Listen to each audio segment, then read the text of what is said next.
pledge allegiance to the flag of the United States of America and to the republic for which it stands, one nation, under God, indivisible, with liberty and justice for all. Okay.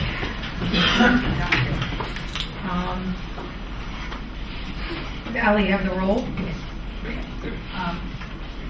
Mr. Pittibone will be out shortly, and I think we're absent our solicitor due to an emergency. And Mr. Simonette as well will be back in a few minutes. All righty. All right, so we're going to do academics. Mrs. Price. Okay, the K-12 update. So you received the K-12 update. Basically on there, we have a little bit of information about school improvement plans. We've asked all of our schools to write improvement plans again this year, so that we're, regardless of what their academic status is, so that we continue to move forward with academic progress there. We also are continuing our Read to Lead initiative. That's part of our in-service training coming up on Friday, and working with our K-1 teachers this year. Data-informed violence really is the process that principals go through as they walk through the classrooms, observe teachers, and then have some feedback with them on what they observed within their teaching. And there are multi-levels of data team meetings happening at all of our schools, from administrative level, teacher, intervention level, teacher level, student level, at each of our schools, and that happens regularly, but we'll be coming up as a formalized one again after the holidays. We'll do our next round of formal assessments. Mr. Cup is going to be doing a lengthy presentation, or a full presentation, I should say. Not lengthy, full. It was going to be lengthy, but an informative presentation, so I'm really not going to touch too much on the part that he submitted here.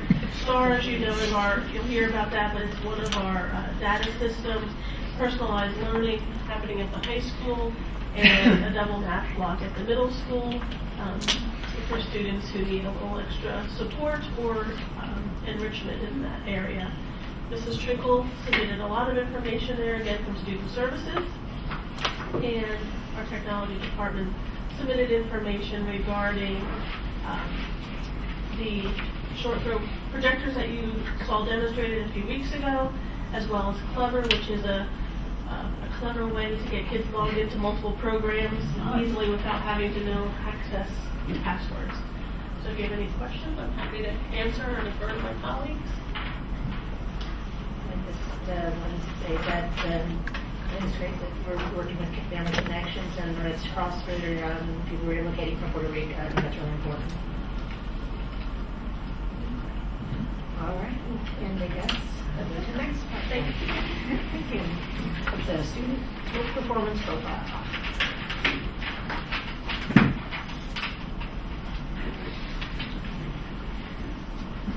I'm having trouble finding it. You figure I'm sitting out for 45 minutes waiting that I would have checked the projector. So that's a great way to start a presentation, Mr.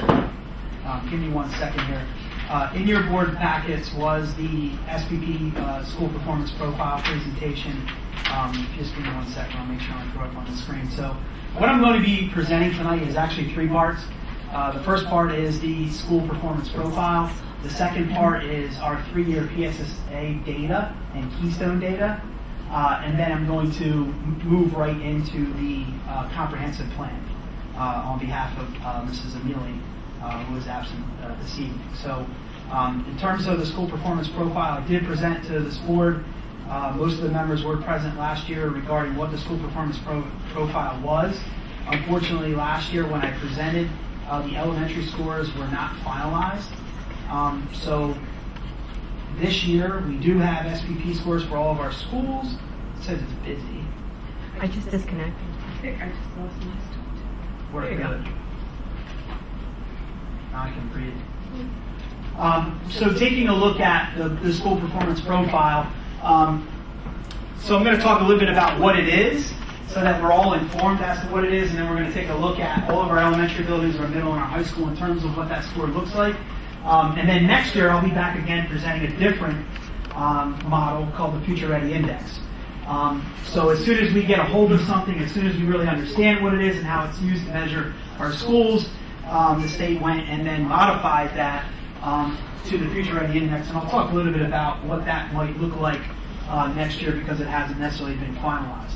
So the reason for the performance profile is to provide each building with an academic score.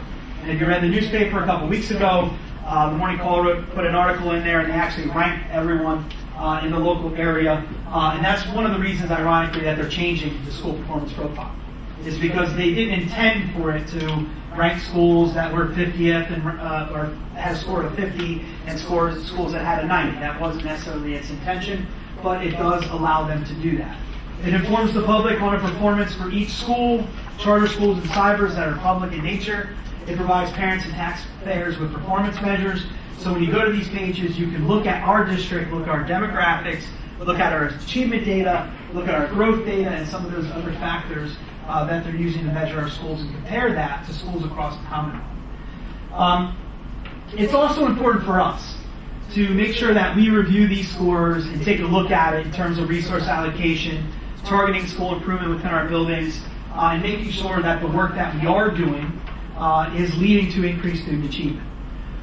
The other piece to it is to really encourage best practice in terms of implementation. So are we selecting skills and strategies, and are we selecting best practices that are leading to increased student achievement as measured by this performance indicator? It's multiple measures.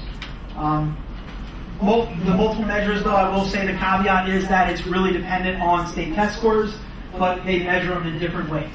They're able to measure it in terms of achievement, and they're able to measure that in terms of growth.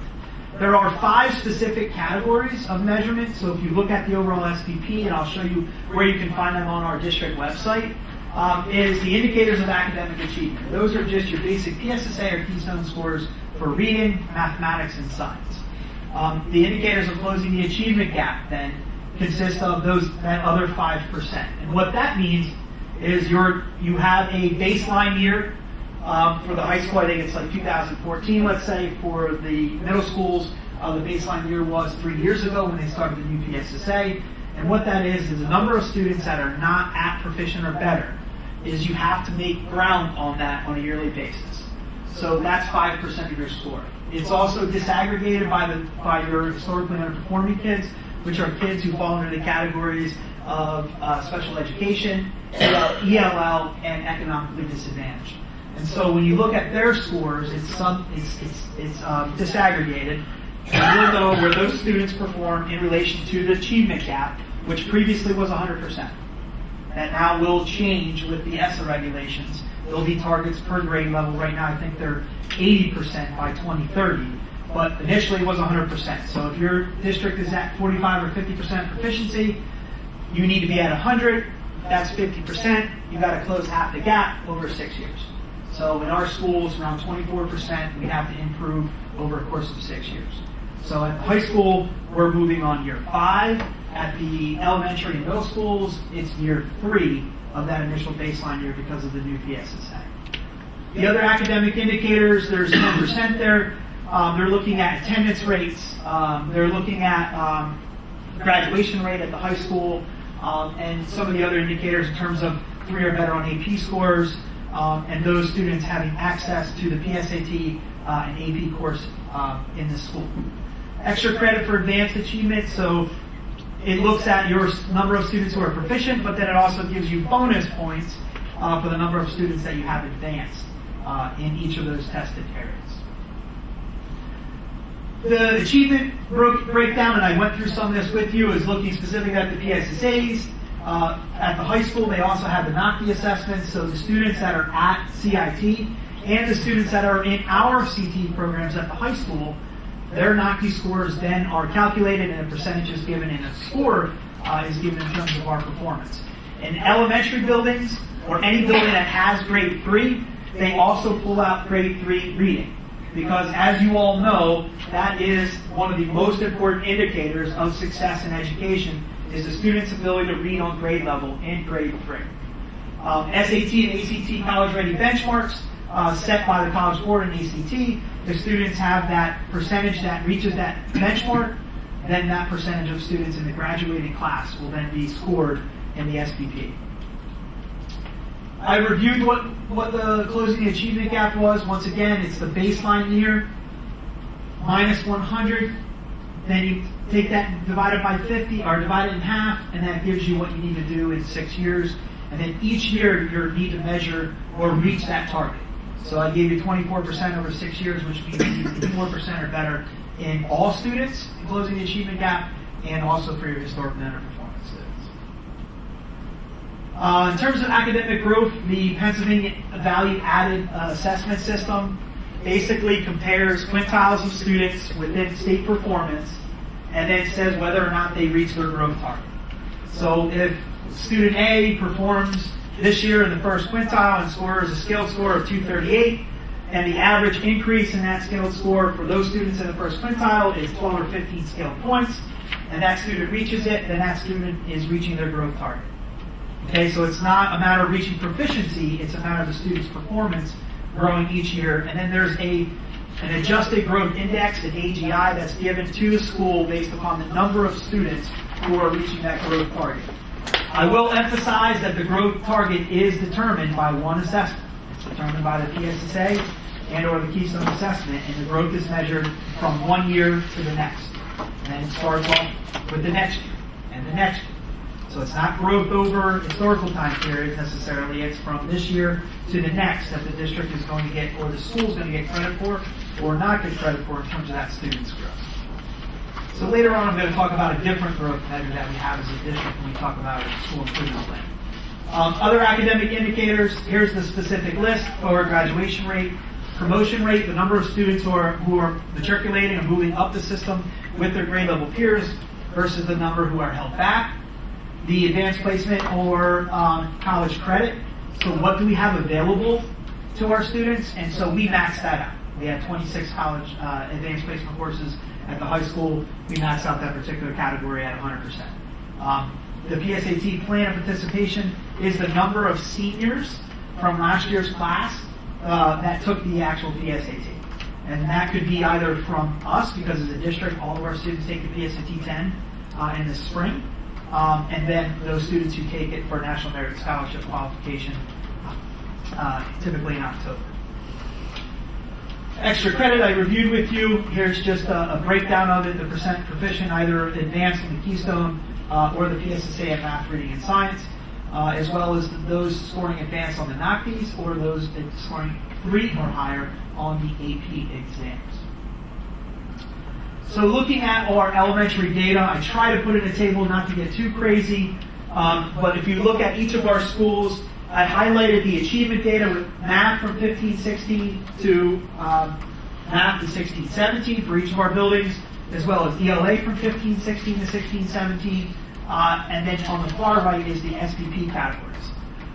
If you're wondering why the third grade reading indicator is highlighted in dark, it's because that has been a focus of our elementary buildings.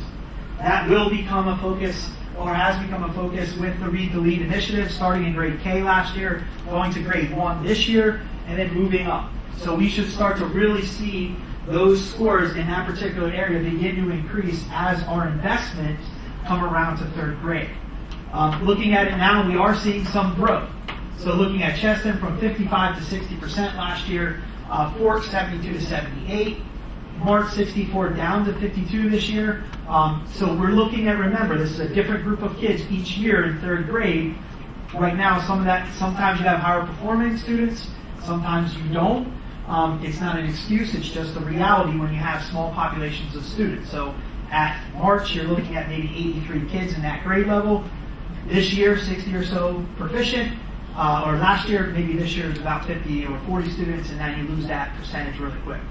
At Palmer, up 13% from 60 to 73. Paxinosa slided slightly.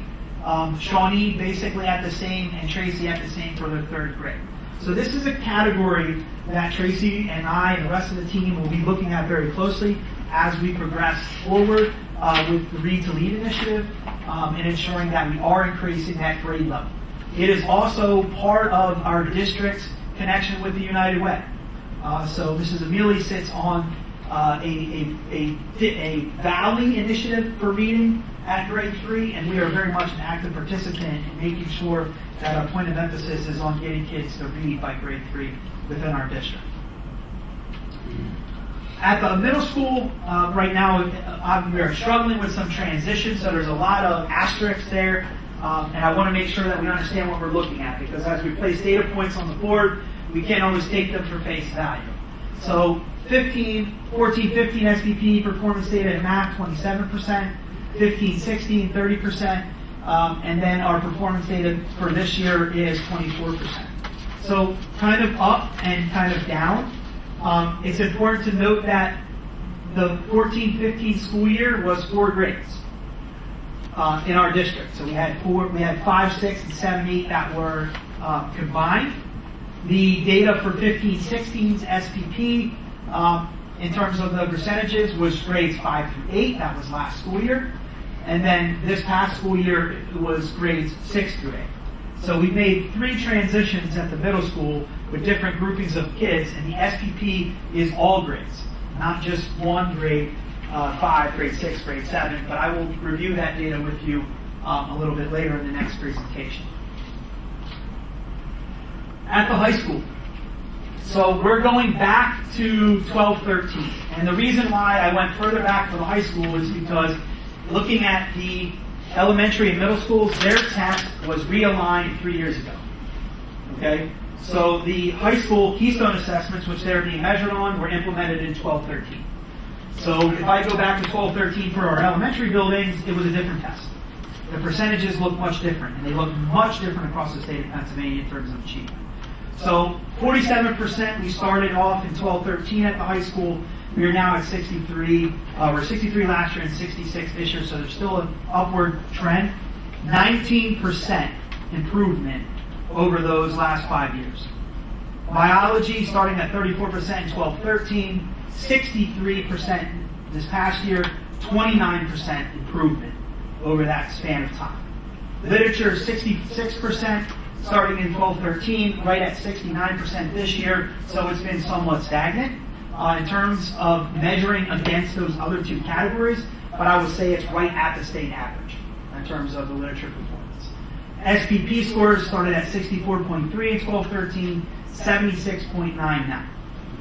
Those are great numbers. Those are great progressions. Those emphasize the things that have been going on in that building for the last 5 years, and it's showing in the achievement data. When we look at their SPP score, virtually every category in the SPP score has gone up from last year to this year, including students performing at advanced or better in AP courses, and students performing better in terms of the advanced categories for the Keystone assessment. So the impact on our district. School performance profiles at comprehensive evaluation, and it will change next year. The building level score will still be attached to every one of our teachers in our district and our administrators, building level administrators. That's not going to change with the Future Ready Index. So there will be a score. Sure. Could you explain what that statement means? Absolutely, sir. The SPP building score is written into law, to Act 82. So what that means is part of the teacher evaluation system under Act 82 requires 50% of the teacher's overall rating to come from student data. So 15% of that 50, that half of that pie, comes from the building SPP score, and that goes to every employee that works in that building. So your nurses, your psychologists, your guidance counselors, your art teachers, your business teachers, regardless of the subject matter that they teach, 50% of their evaluation comes from the building score. That building score out of 100 translates to a percentage, and then it gets added into their score. Teachers that teach math and English, any of the tested subject areas, have an additional 15% in their PBOS score in terms of their ability to move kids and grow students within their classroom. And then there's an additional 20% that's for the student learning objectives, or the SLOs, another acronym in education that teachers select themselves and demonstrate that what they're doing in the classroom is leading to growth in student achievement. That's 20%. The other 50% of their evaluation comes from your typical evaluation process. which is their planning and preparation, their classroom environment, their instruction, and their professional responsibilities. And so 82.1 is not going to change. So even with the Future Ready Index, it's going to look different. It's not going to have a score, but there will be a score behind the scenes, and it still will remain on every teacher's evaluation as well as the building level administrators. What do we need this for? As a district, so the directors of the assessment accountability sit up here giving all this information about the SPP score. Well, how can we use it, or how should we be using it? We're certainly using it to look at critical areas. So if we're noticing, not just an overall building score, because it doesn't give us the details that we need to make decisions. So we look at state averages, and that's why I have some other data I want to present to you this evening regarding 3-year projections for PSSAs. And growth in some areas, and some areas where we need to focus our attention. There's definitely room to grow.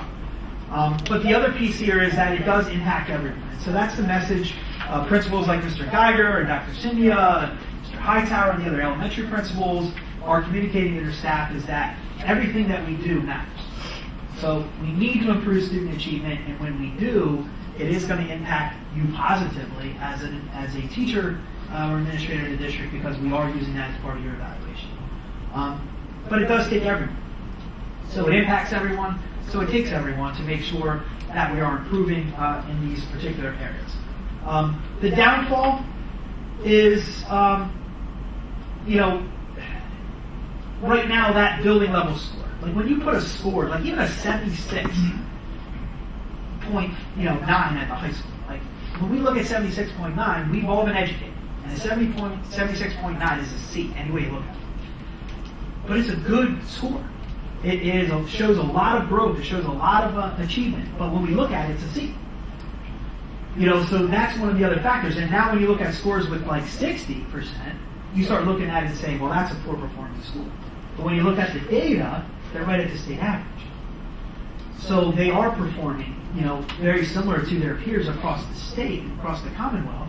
But that's why they're going to get rid of that score in terms of what it looks like. But it's not going to get much better, because it's going to be a blue, it's going to be a green, it's going to be a red. And the blue is going to say, you're exceeding the expectation, congratulations. Green is going to be you're meeting the expectation, and red is going to be you're not.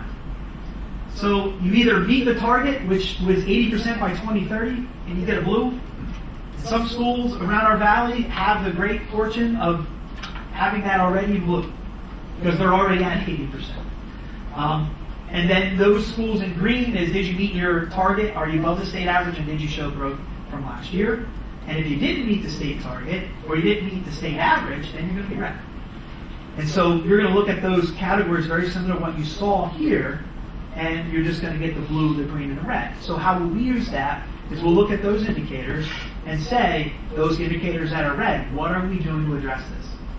Right? Where green, we want to be blue. What are we doing to address this? So we've really been trying to focus our efforts in our school improvement planning and focusing on how do we get ourselves to the blue in every county as we continue to progress. So, questions on the SPP score. And I want to make sure that I'm going to get bonus points from Neil if I show you where to find those on the website, because I recently added my photo to the stack. So if you didn't get that internal memo about adding a picture to your piece, Neil's not here, so he'll appreciate this when he watches it on video if he's not at home now tweeting about it. But on the Assessment Accountability website, from the district page, you can read about the PSSA scores, you can look at our assessment calendars, and find a lot of this information that I presented tonight. Some of the things we're going to talk about in terms of school improvement, you can also check out on the website. You can follow me on Twitter. And Neil, this is for you. Here's my picture that I posted onto the webpage late last evening, because I knew I was going to have to be here today. There you are. So if there's no questions, I would like to transition to the Keystone data and the PSSA data for 3 years. And folks, I know it's a lot in one sitting, but it's really important for us not to look at just last year's SPP and this year's SPP, but to look at, since we started the PSSAs 3 years ago, And we started with the keystones, let's say 5 years ago at the high school, that we're looking at those over the 3-year time period and getting a little bit more specific. So the reason for the 3 years is because we started at PSSA 3 years ago. And I'm going to focus on two things. And if you looked at the presentation, I'm going to focus on growth and achievement. And then I'm also going to focus on our strengths and then some concerns for each of the categories. So in terms of achievement data for ELA, right now the percentage of students in 3rd grade is up 6% over 3 years. We started at 57. We are now at 63. 4th grade ELA is 5%, we started at 54, we're up to 59. 5th grade ELA is only 2%, but we are showing improvement over the last 3 years. In 11th grade literature, we are up from 66 to 69, it's actually 63 to 69, so that should be 6% as I presented earlier in the presentation. Apologize for the typo. The growth data. So now this is that PBOS measurement. So what the growth data is saying that right now in grade 4 and grade 6 only, that the district, there's evidence there that we're meeting their growth target for over the last 3 years. And so what that means is students in the 5 quintiles within the state are equally growing into those categories each year, and we're able to demonstrate that we are growing in those particular grade levels. There is significant evidence, which means that with adding in the standard deviation, that we are really improving in that area of 7th grade ELA. Over the past 3 years. So concerns. Right now we are below the state average. So on the left-hand side, within the parentheses, you'll see the district's score. And I did get specific here, I did not round. And then to the right, you'll see the state score. So we started in grade 3 at 63. We are 63.7, the district is 64.5. So, I mean, you can argue it's less than 1%, statistically significant. I'm not quite sure, but it's still not where we want to be. We want to be above the state average, and we want to be working towards that blue, as I discussed previously. Grade 4, the state average is 53%. We are at 53.9. The state is at 58.6. And so I'm not going to read every number to you on the slide, but you begin to see that when you don't reach it in grade 3, the trend is it becomes more difficult, obviously, in grade 4, 5, 6, 7, and 8. So it's a no-brainer that when you look at grade 8, the difference is 10%, where it's only 1% in grade 3. And if you look at the state averages, it's very similar, right? The state average in grade 3 is 64, the state average in grade 8 is 58.8. The reality is we have some room to grow. And we're focused on our energies in that K through 3, but I will say that we have plans in place in 4 and 5 certainly, and we are looking in grade 6 through 8 as well to use recent data to kind of inform our instruction. So Friday, we have an in-service day, and at the middle school, they're going to be looking very closely at a close reading protocol for all classes, so that students have those tools when they approach nonfiction and fictional literature. The students proficient on the grade 11, we are slightly below the state average. We're 69.9. The state average is 72.7. In terms of growth data, there is significant evidence in some of our grades that we are not meeting the standard for growth in 4, 5, 7, and 8. And there is significant evidence that we did not meet that standard for literature in terms of the 3-year average. And so those are areas that we are planning for and are listed in our school improvement plan and comp plans to address. In math, some growth here. Obviously, 3, 4, and 5. There is no test, obviously, for K, 1, and 2. 49 to 53, 42 to 44 overall, 29 to 33, and then 25 to 27 in grade 7.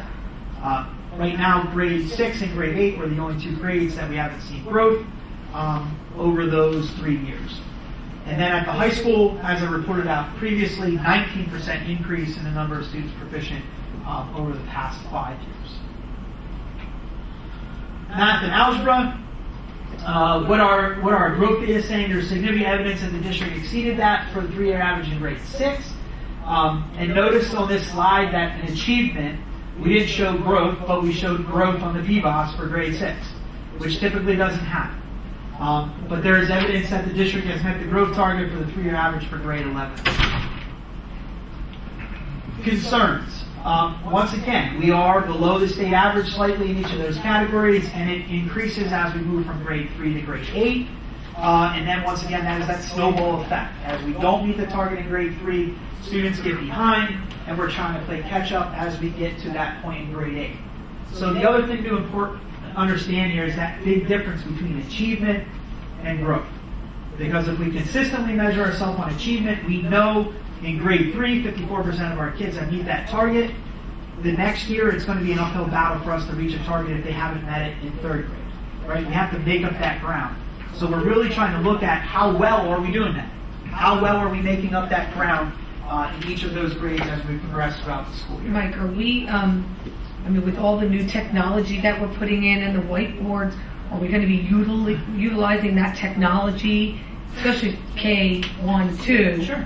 to make sure that they're actually learning, so when they go to take this test and it becomes progressive, I'm hoping that that technology and that hands-on and teaching them to learn, not just get past things, will help with that improvement, right? We're putting a lot of dollars into that. So I'm hoping we're utilizing it. I hope the training's going to be there. I hope the teachers are going to be educated enough to know what's on this test and what's part of the curriculum and how that growth is. We should see a significant change over a few years. And in K-1, and Tracy can speak probably in more detail, but when we're looking at that Read to Lead, it's about establishing protocols to make sure that students are on grade level and are progressing with those early reading skills so that in 2 and 3, that they can start to read to a point where they're reading to learn and not learning to read. So there's that big hurdle from grade 3 on. But earlier on, we are using the STAR assessments, which are online assessments that give teachers data. But we're also using other protocols in the classroom. Both of our textbook series that we recently adopted have the online abilities. We're also using First in Math and Mathematics, which is a great program, and we're using Moby Max as well, which the board of the district invested in last school year, and for First in Math has been doing for several years, in terms of using those sort of modalities to kind of increase student interest, motivation, in learning as well. So we're definitely coupling the technology with the things that we're currently doing in the classroom now in terms of reading protocols. And Leader and me as well in the elementary school should be putting a positive growth, hopefully, on this too. All around. All around. Right. All around. And you look at this, schools like Palmer and Forks, who've been the longest on this trail of implementation. Yeah. I showed you some of Palmer and Forks' data earlier. The SPP score doesn't tell us what's really going on, because when we look at achievement, those scores are really high and they're growing. And you have to attribute some of that to the leadership skills that the students are gaining and their confidence. In leadership, but also their confidence when they're in class, in math or in literature, in these other areas. And there's some of the qualitative pieces, and we've talked about this as an administrative team about what else are we gathering to say that these programs are being successful. And when we see kids at a leadership day showing you their surveys and their rubrics and their binders and their portfolios about the leadership things that they've done throughout the year, it shows us that they are really grasping the 7 habits as they progress through elementary school. The last slide is, I hope I answered your question. Yes, you did. District accomplishments in science. So in terms of achievement, we have increased quite a bit in Keystone Biology, and we are meeting the growth target for biology as well at the high school. Some concerns is the percentage of proficient and advanced in science is below the state average right now in grades 4 and 8. And there is evidence that we aren't necessarily meeting that growth target. And I would say a lot of our efforts, even in the reading arena, is going to assist us in the science, because if the students aren't able to read at grade level, then they're going to struggle with the content in any area, and science certainly is one of those. So what are we doing? Right? So I talked a little bit about this with the SPP, and I'm going to transition into the comp plan. But just things that I've listed as part of the comp plan, and I'm going to go in more depth on behalf of Mrs. Amelie, is looking at Read to Lead, full day K. A huge investment and so important to our kids, and so important in our equity framework as well, in making sure that all of our kids have that access. The STAR assessments K-8, which I presented on last year, we're actually on our second round. I'll surely update the board next month in the AIE report about the growth that we're seeing, as well with the STAR assessments, but it's growth data. So we can look at students in September, look at them again in November, look at them again in January, look at them again in May, and determine what that progression is in terms of their growth throughout the year. We don't have to wait for a state test on April 3rd, wait for another state test to happen on next April 3rd, and wait till we get our data back in September. Right? We have to live by that. That's why I'm up here presenting, but we have to look at it in terms of growth, and that's what we're able to do with the STAR assessments. At the middle school, we implemented some double block math interventions. So the question is, what are we doing about those math scores that are slipping in that building for grades 6, 7, and 8?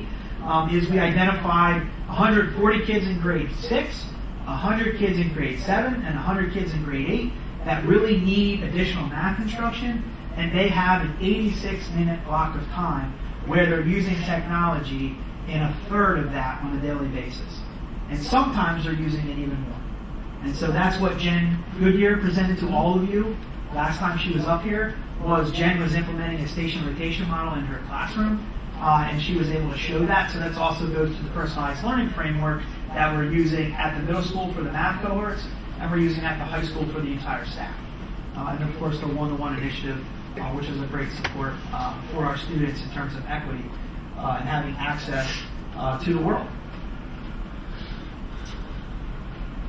I'm going to get bonus points from Neil today, folks, because I'm going to utilize our website again to emphasize our comprehensive plan. So you all received the hard copies of the comprehensive plan. Just a quick background. This was several years of a process that we submitted to everyone last year.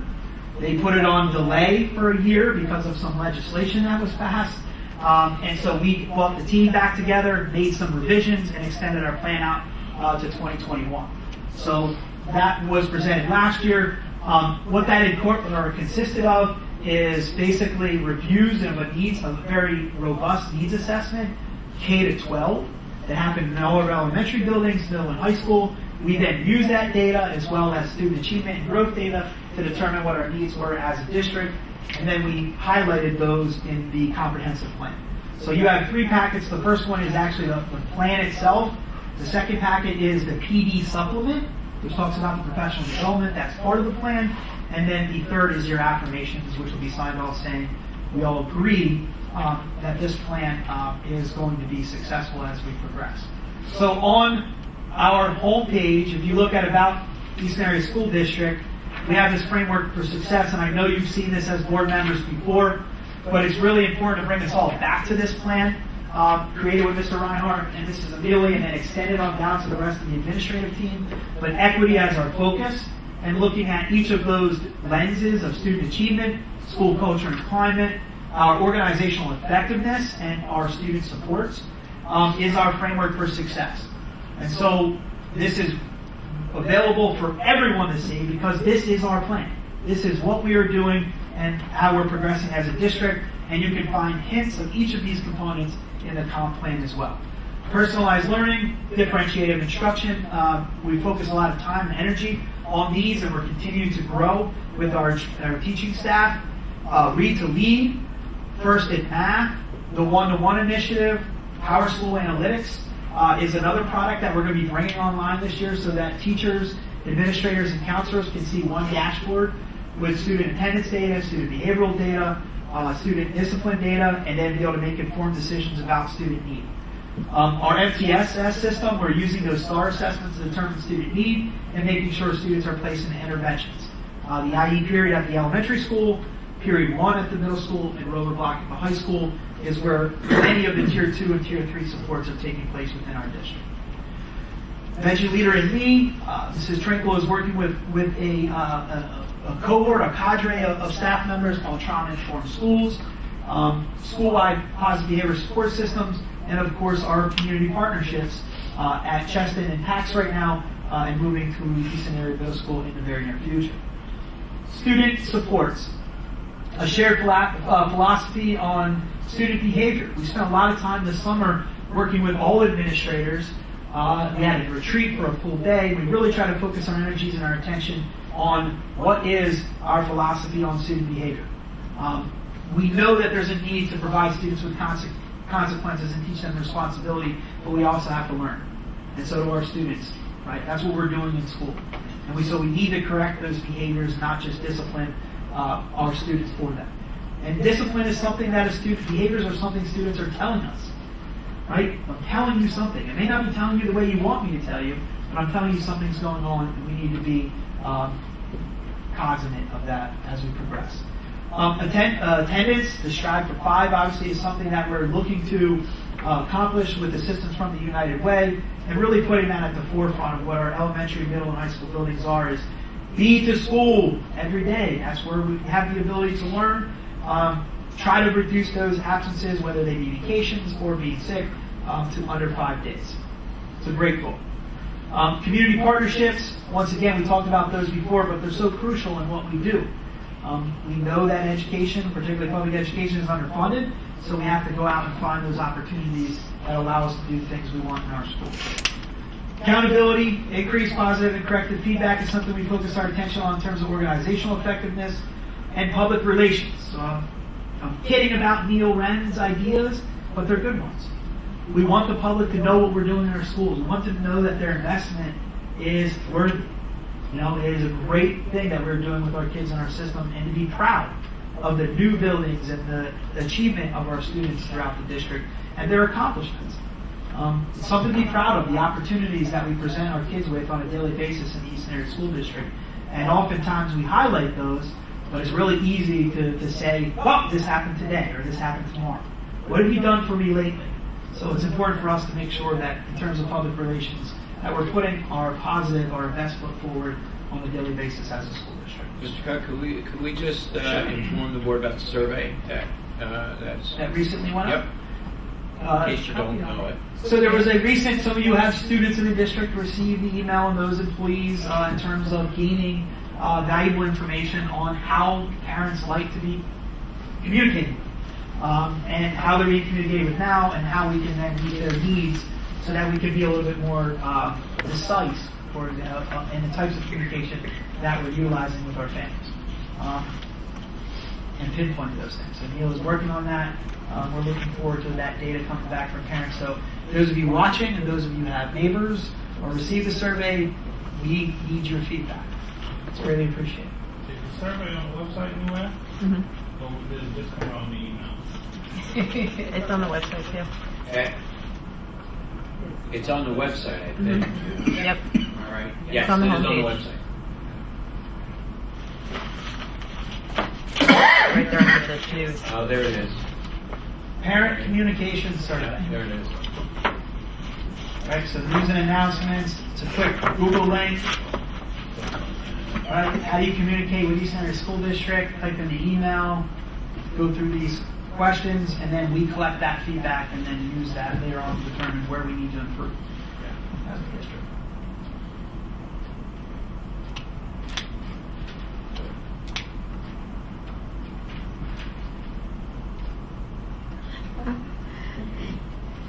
I love the use of our website here.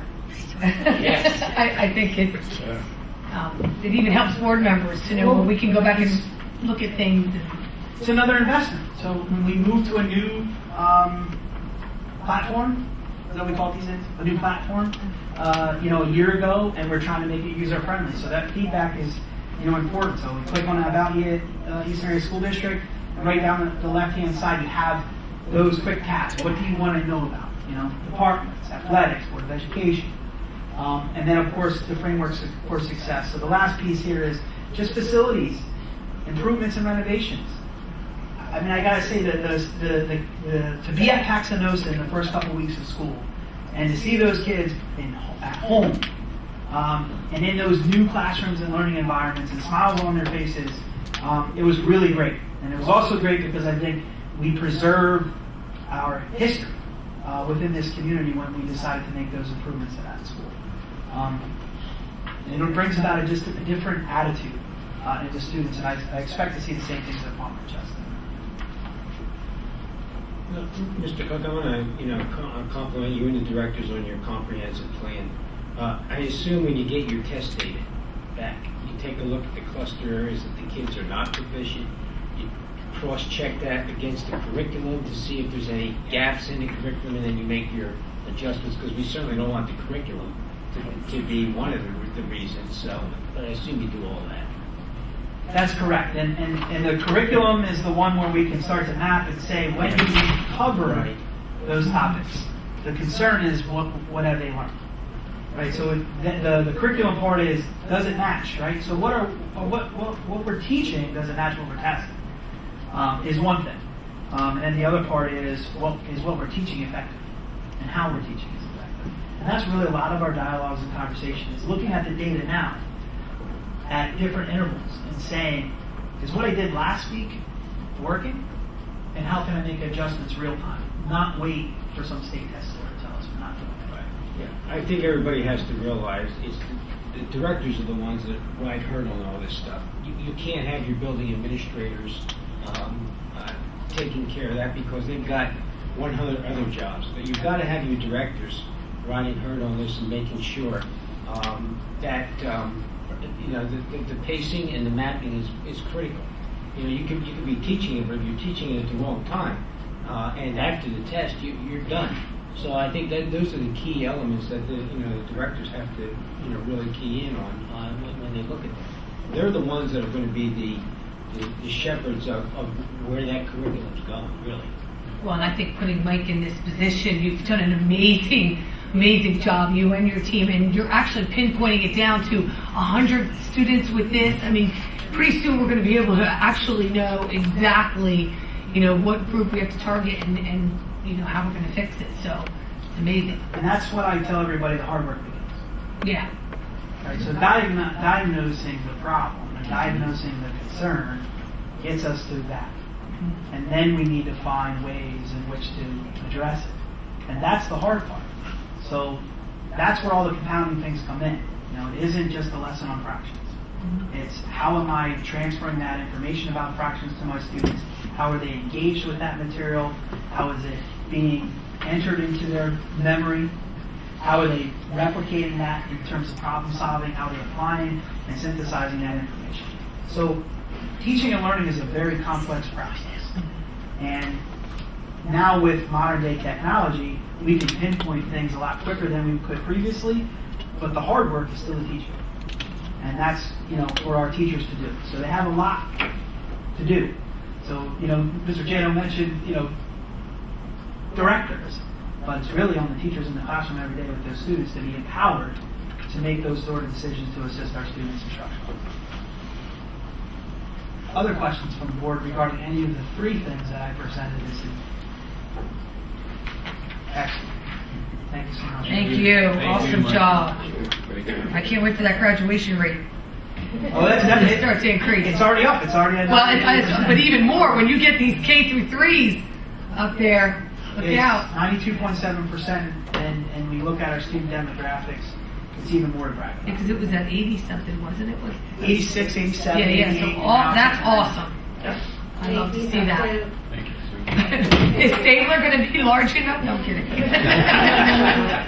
Well, we have a class of 745 at 9th grade right now, so we'll push it. Well, it's, 2010 we had a class of 738, and 738 walked across the stage. So our expectation is in 4 years, 745 of them will fit Stabler. We'll make room. There you go. Thank All you. right. Thank you very much. Any public to be heard on our academic agenda items? None? Okay. Well, we had a wonderful presentation about what's going on in our educational system and a K-12 update. And so that's about it. So we got to turn it up to policy. Okay. All right, Mr. Vandenberg. Mr. Vandenberg's not here. We have Ms. Manzo is going to be talking to us about the policy 815.3, which is employee use of social media and electronic communications. You might recall this is the one that we talked about a number of months ago, and there was some discussion about a certain paragraph and section here related to staff members communicating with students. And I think you're the one, Michelle, who illustrated the question But with then what happens if you're on, if you have to pick up a friend's child? exactly, or something about if you had somebody mowing your grass. Or babysitter, Yes. you still need to contact them. So that's right. So Lisa is going to lead us through a conversation about the changes, proposed changes. Okay, so we made some tweaks to the policy, I think, because we took those considerations in and looked to make something that was more practical, and so we could balance concerns of the citizens, of the students, and of our employees that work here. So one of the major changes is instead of saying that we're prohibiting, we're discouraging. So there are many situations where an employee wouldn't really have an outside relationship with a student, but there are many situations where we have employees that live within the community, that are invested in this community, that might have a neighbor, it could be someone with a close family friend, where you are, a friend on a social media site where they follow you. And in those instances, we feel as long as there is some sort of parental approval and the parent is fine with it, then that should be allowable. Obviously, we would try to discourage it, just in those situations where a member of the teaching staff would just not friend a student for that reason. And that's why we have the policy 15.4, so that they set up an official district account so the student could interact those ways. But I think that those changes that we've made throughout the document, and those are recorded in the one that Allie had put up, I think that really should be able to bring this together a little bit better for us. Right. Any questions related to that I was change? going to say that I am glad it was changed, but because if you have parent permission, it doesn't make sense. Yeah. But if you don't have parent permission, there's no reason why you should be contacting a student. Yeah, I think you hit it. You nailed it on this.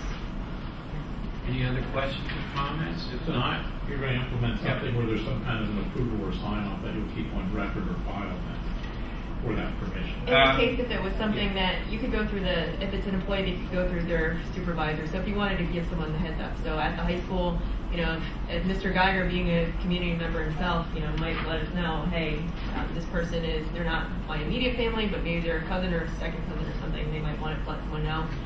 But generally, if the parent is giving approval for it, we feel that that's enough approval, really, in most instances. So it's hearsay. You're just going to go with the hearsay. asking if you're going to get official approval written. It's not. We weren't going to ask for official approval. For every instance where that could happen,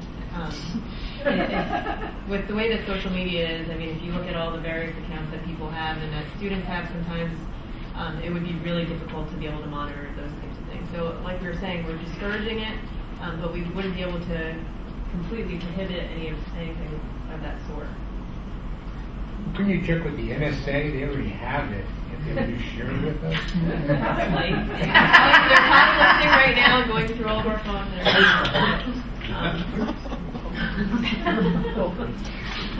any other questions? Is this going to be up for adoption then at the next meeting? Is that what? I believe so. Okay. I think the adoption will come because we've already satisfied the other piece. Yeah, one reason. So, okay. Good. All right. Is there anyone from the public to be heard on the policy agenda? Okay. So with summary, I guess then we're going to have it on the main board meeting for Yes. adoption. Yep. Yes. Okay.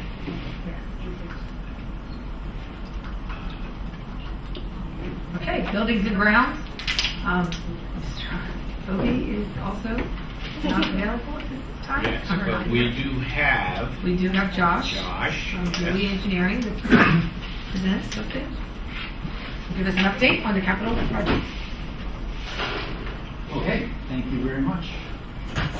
For the capital projects, I guess I'll start with Paxinosa. That's the one that's been on the books the longest, so to speak.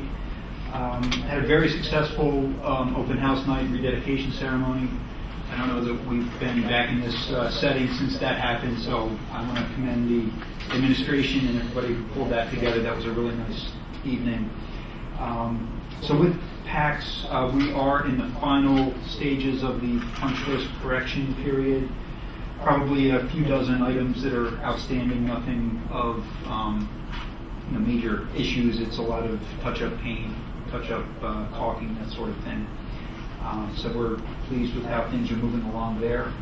I do have, for the meeting on the 21st, some change orders that will be presented in the board packet and up for approval at the 21st meeting. There are 3 items, one of which is related to the auditorium. The balcony basically was not able to be occupied based on the condition of some of the existing railing systems, which at this point are out of code acceptance. So we did have the architect sketch up plans for a railing system that is, I won't say ornate, but it certainly fits with the architecture of that space.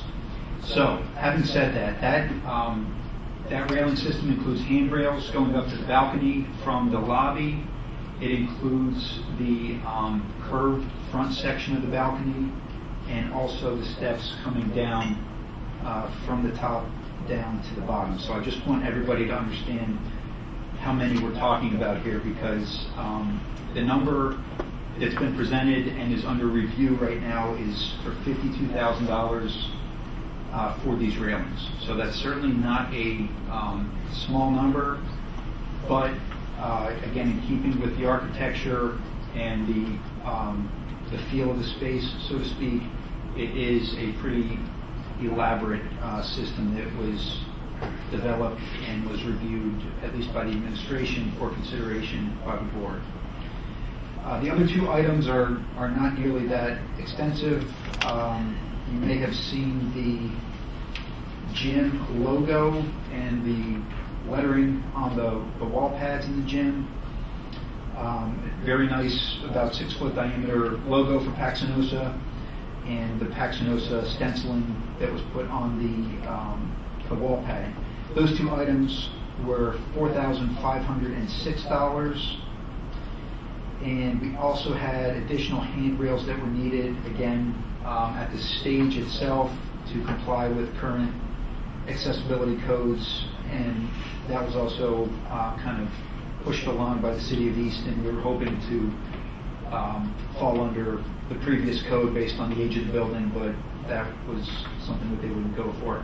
Anyway, those other railings are $1,796.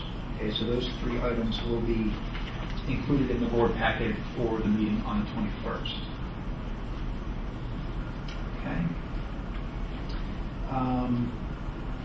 The other upcoming elementary school projects, the new ones for Cheston and Palmer. Cheston has basically passed through the city approval process, the land development process. We're still getting the county conservation district approval, which is mostly related to stormwater controls and erosion and sedimentation measures. That's outstanding, but the City of Easton has gone through zoning and planning commission.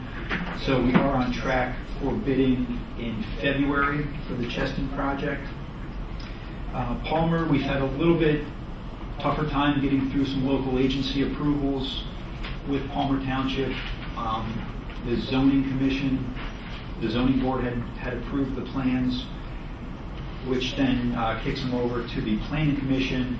We have hit some items with the planning commission related to off-site improvements that are under discussion with the engineers and with the township members. So Palmer was always sort of a month lag compared to Cheston with getting it ready out to bid.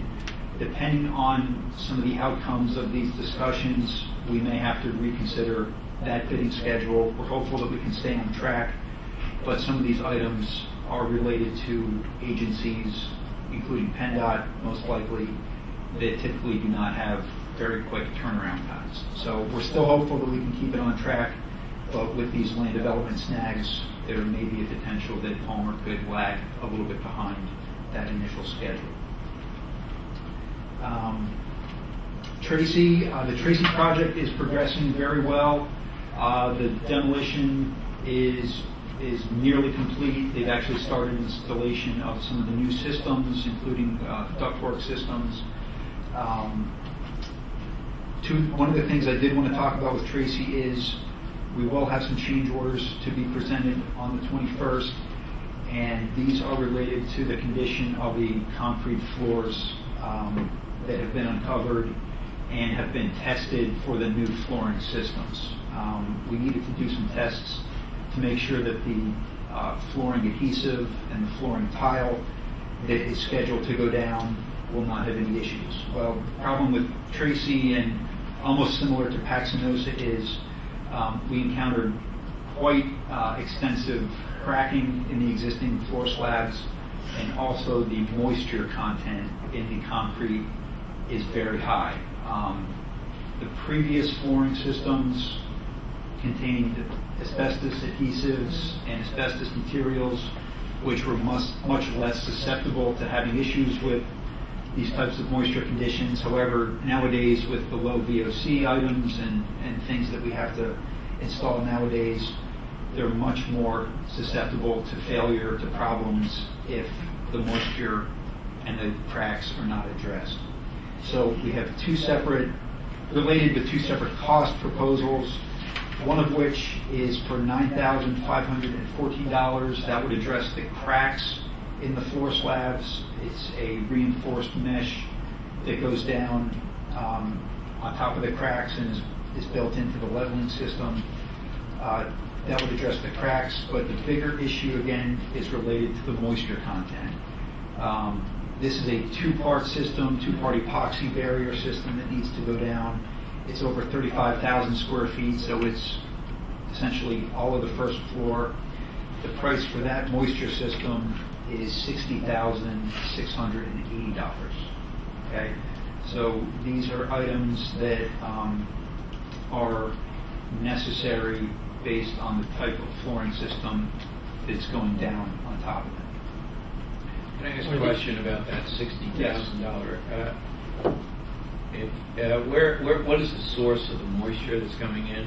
The source of the moisture is actually from under the floor slab. Nowadays, before a slab on grade, a concrete placed on grade goes down, there's a continuous moisture membrane that's placed under the concrete. Back when Tracy was constructed in '67, either they didn't put membranes down, or they were of much less. They were much more permeable than the ones nowadays. In this case, it looks like there was no membrane that was even put down at the time. So does this then compensate for that on the entire first floor? It does. It does. These extra costs, are they part of the contingency that was developed for that project? Yeah, I think Mike could better answer that, but We're still okay. Okay, so looking ahead to the summer projects again, we've got the high school chiller replacement, I should say, the high school data infrastructure improvements, and also the classroom technology improvements at Shawnee and March. We're still looking for the formal, approval to proceed with those projects. So whether that needs a formal board action or not, is up to the board, but we just need to know from a documentation standpoint if we are. To go out and get other. Right, that's only to proceed with design. That is not committing to accepting the bid or executing the project, just for us to document the project. I also had on there Tracy Elementary School painting and additional work. Josh, we were talking today, that can come in the form of either a change order with the project. If they can do it he's pricing it out both ways. A price to do it within the schedule of the current project, or summertime, through the summer. Right, so if you remember at Tracy, we had, the board had collectively identified some items that were to be priced out to be added to the contracts. We will have all of the pricing back next week. We'll review that with the administration. next Wednesday, we'll make sure that that's in the board packet for the 21st ahead of time so that everybody's aware of what's coming. But it includes painting, it includes window treatments, some of the architectural touches that weren't included initially. What Mr. Simonetta is referring to is we absolutely want to stay on track with the February completion timeframe. So if it looks like any of these additional items may impact that timeframe, we want to get alternate pricing to perform that work over the summer. A lot of these things aren't going to impact occupancy, use of the space, it's finishes, it's paint, like I said, window treatments. So whatever can be worked around the district's schedule as far as getting back into that building, if needed, we'll get pricing to do it within the schedule or outside of that time frame and completed over the summer months.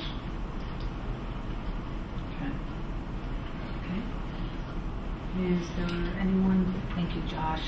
Just looking for clarification. I know in our last capital project meeting, we were looking for Josh to be able to prepare some type of report on all of these projects so that it could be in the hands of the new board members prior to them taking their seats. This way, it wouldn't be so much of an avalanche that they're trying to catch up on. So I assume We're meeting tomorrow morning. I thought that was going to be for our Wednesday meeting, right? We were going to have that for next Wednesday, right? Well, we're going to reach out to the incoming board members for the possibility for a night meeting, just as a, give them something to look at that we put together, and then get all together on some evening for an hour or so and talk about if you have any questions before you hit the ground on December 5th.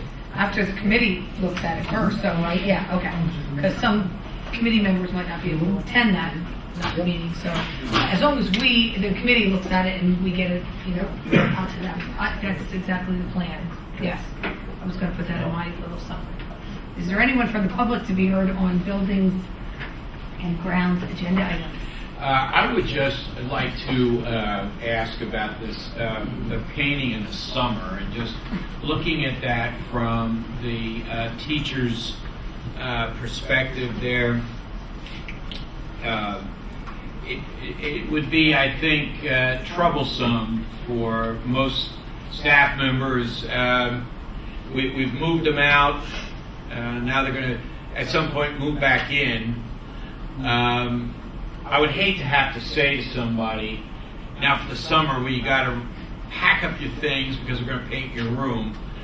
I guess my question would be, is it at all possible that on that list of painting, whatever list has to occur over the summer, that it would be areas such as the gym, because I know we talked about the gym needing to be freshened up there, I think, but areas not connected or out, have the classrooms finished is simply put. You know what I'm saying? Yeah, we can frame it that way. Sure. All right.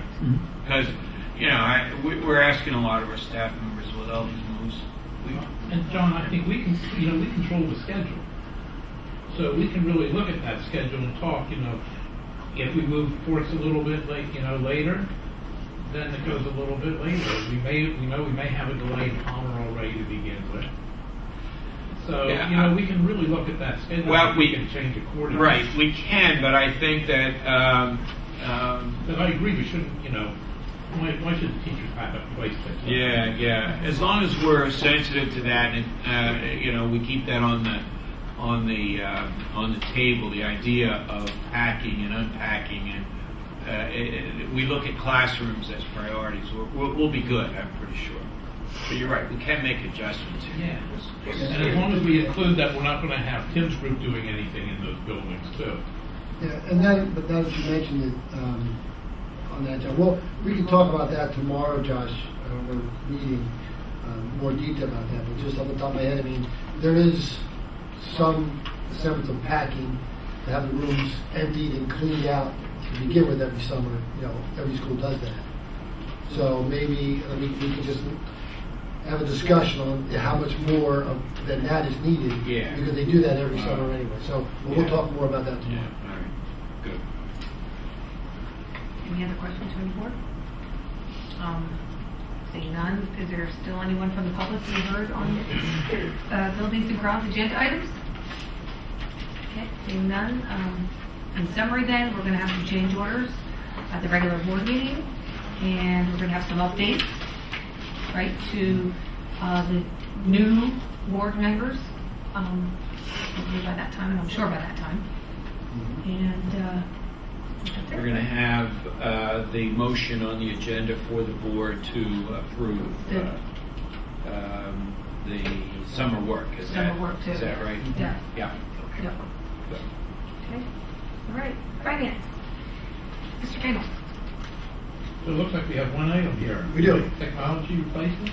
Yeah, real quick, we had in the budget this year, in the technology budget, we had prepared to replace all of the admin professional desktops. They are some as old as 2008, which in like dog years in computers. But they're operating. They're very slow. And that default thing.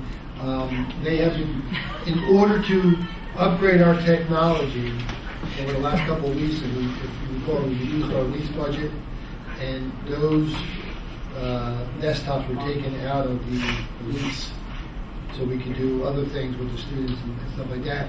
So we have money in the budget. It's going to be about $80,000 to replace 60 desktop computers.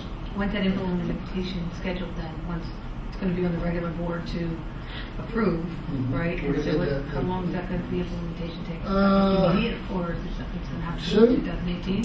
Once you approve the purchase, we'll order them as soon as they come in. We'll start working on imaging them and hopefully get them all swapped out before the summer hits, because that's when we get really busy. Okay. In the summer, there's so much going on with technology in the summer, new lease every year. And we have replaced some other areas of the desktops, and that transition is pretty much seamless.